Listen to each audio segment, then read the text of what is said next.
Hello, today I'm going to be teaching you a dance called Misirlou. This was a dance I learned at an SCA dance practice years ago.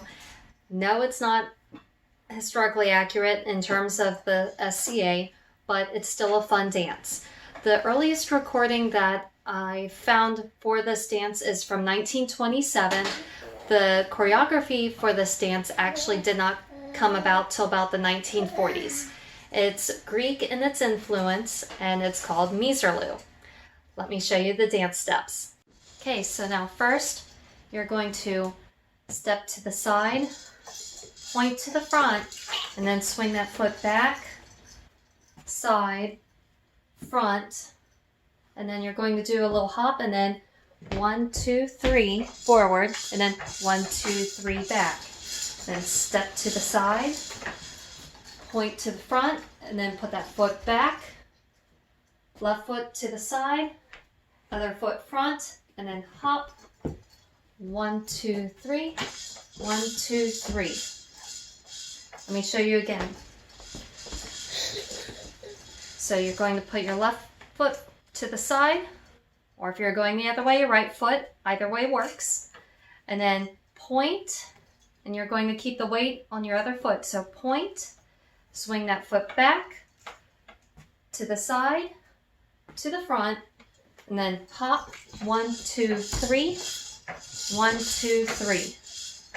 To the side, point forward, back, side, front, hop, 1, 2, 3, 1, 2, 3. Now, with this dance, you can dance it by yourself. You can have a very long line of people holding hands.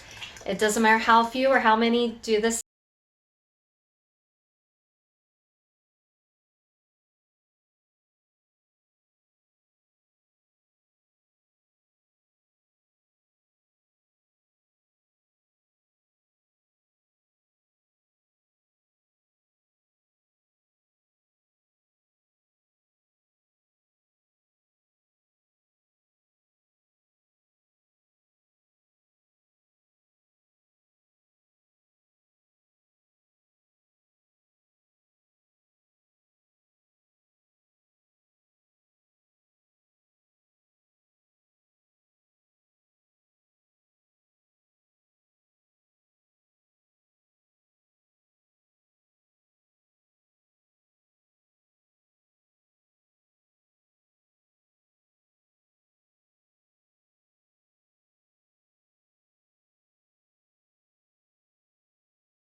Well, I hope you had fun enjoying learning a new dance. If you have any questions, please let me know, and please subscribe.